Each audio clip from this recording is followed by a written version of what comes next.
supreme river Saraswati, descended from the celestial ocean to purify and fertilize the earth below. Saraswati, the goddess of knowledge, speech, language, sciences and the arts, plunged into the netherworld to nurture the greatest scholar of all times, Ved Vyas, the author of the Mahabharata, which includes the Bhagavad Gita. Enjoy your last cup of tea in India near the cave abode of Ved Vyas before crossing over to the border on Tibet. India became my second home in 1959, and I have lived here most of my adult life. From my first acquaintance with India, I have admired the underlying spirit of tolerance and religious freedom that characterizes its history and culture. I see my efforts to promote peace, non-violent approaches to resolving conflicts, and understanding across boundaries of race, religion, and nations as all having their roots in ancient Indian thought.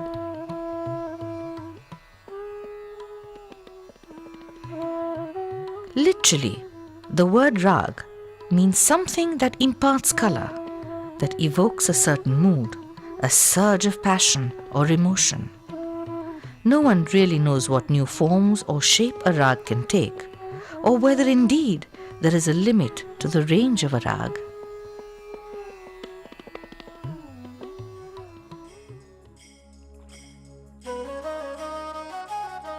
How about throwing pesticides to the winds? Long before the West was won, or the first electric bulb was lit, the tribals of Tripura found an entertaining, eco-friendly solution to get rid of insect pests that devoured their paddy fields. Night after night, they performed the Lebongomani dance with spirited songs, and whoosh, the inspired insects fall into the trap.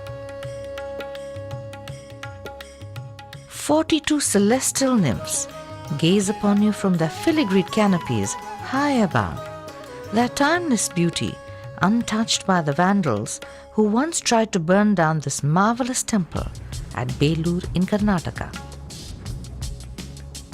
A huntress aiming at the bird perched above with a bow and arrow. A dancer with a damaru or kettle drum of Shiva Nataraj directing and perpetuating the rhythm of the cosmos.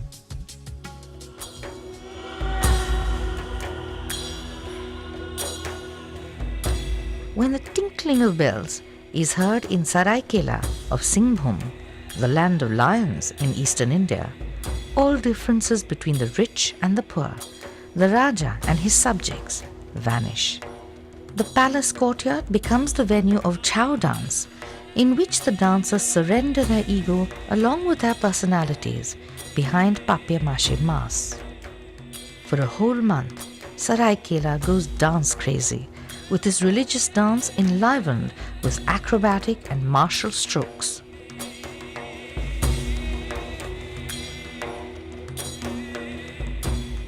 Nearly 100 of these exquisite Buddhist, Jain, Shaivite and Vaishnavite cave temples were excavated between the 6th and 12th century with 10 to 20,000-year-old Paleolithic tools in these millions of years old rock formations at Ellora in Maharashtra.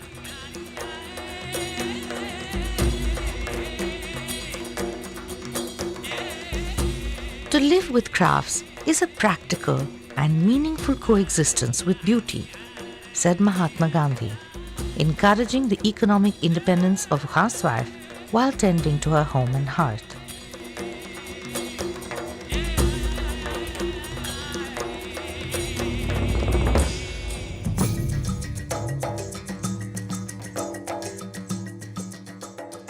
Sometimes, outsiders play tricks on Bal Brahmacharis or celibates committed to a Spartan life inside this Gurukul in the heart of New Delhi. With its 18-hour schedule, including yoga and community service, this Vedic school specializes in producing academic and sports champions of international stature.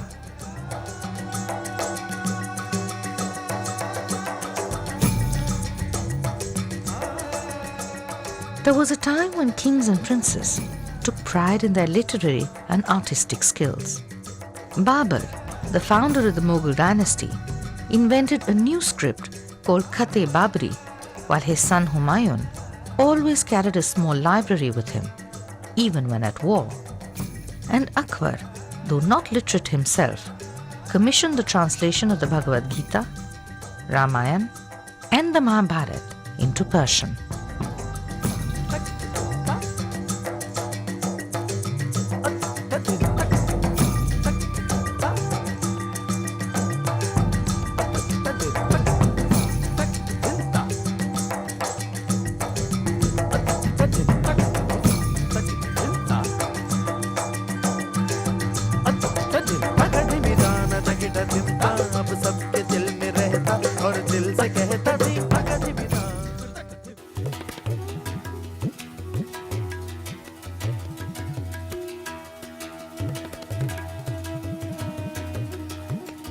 Witness to the downfall of the mighty Mughal and British empires to give way to the largest democracy of the world.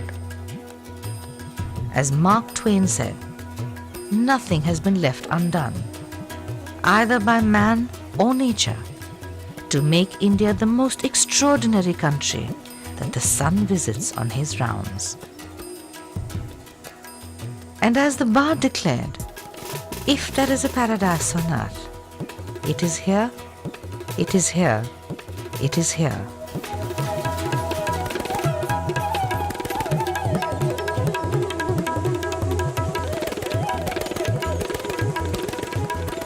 Get a taste of paradise in the nectar of Indian culture.